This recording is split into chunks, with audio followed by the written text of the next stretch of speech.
Madalas nating ikabit ang tagumpay ng Warriors kay Steph at Jimmy Butler. From midcourt. Kaya madalas din hindi na nabibigyan ng credit ang kanilang mga role players. At dalawa sa kanila in particular ang susi kung bakit 10 sa huling 12 games ng team ang naipanalo nila. Ang isa ay matagal na sa kanilang prangkisa, habang isa ay baguhan pa lang sa kanilang sistema. Pero parehong napakalaki na ng impact sa kanilang mga kasama. Si Gary Payton II na hustle, basketball IQ at energy ang puhunan, at ang 52nd pick nilang si Quinton Post na isang revelation sa 3-point area. At hindi sapat na mga numero lang nila ang ating ipapakita dahil ligit sa mga statistics ang epekto nilang dalawa. Kaya sa video ito, pag-usapan natin ang dalawang manlalarong ito na underappreciated pero napakalaki na ambag sa kanilang prangkisa. Ito ang kwento ni Post at JP2. They went little pick and pop themselves for a three. Quinton Post from deep.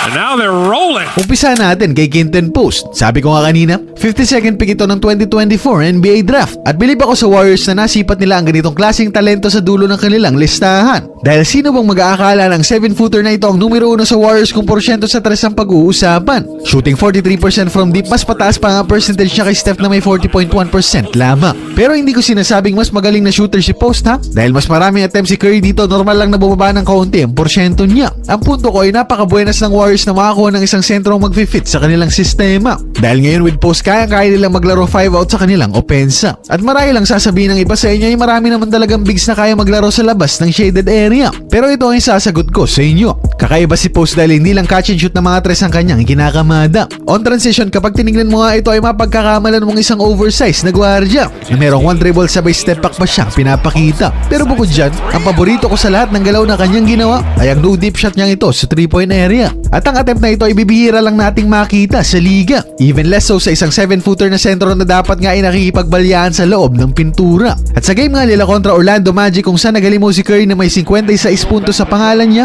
ang isa pang susi doon ay yung shooting din ni Post sa 3-point area. Dahil sa second half, 16 points at 5 rebounds ang kanyang naitala at nakuha niya yun na 8 attempts lang ang kanyang itinitira. Plus 26 din siya sa box plus minus nila at siya ang nag-umpisa ng run nila bago pamagising si Curry at paulanan ng tres ng Orlando. At kahit papano, desente rin ang depensa niya bilang isang sentro. Meron siyang size at magandang timing para i-contest ang attempts ng kabilang kampo. Pero kung depensa ang hanap mo, mas maibibigay ito ng pangalawang manlalarong ating pag-uusapan. Walang iba kundi si Gary Payton II na napaka-versatile ng laruan. At hindi mo nga akalaing 6'2" lang ang kanyang height dahil ang laro niya ay predominantly sa loob ng shaded area. May it be cutting or driving to the basket, napaka-epektibo niyang off-ball player sa kanilang sistema. At ang offensive rebounding din niya ang isa pang nakakamangha. Dahil sa game nga nila kontra Philadelphia, sa 7 rebounds sa kanyang inilista, 4 doon ay galing sa mintis ng kanyang mga kasama. Dito nga sa play na ito, si Maxi lang naman ay nagawa niya ng rebound at tinirahan pa ng floater si Drummond ng harap-harapan. At kung si Quinton Post sa isang 7-footer na sentrong panggwardya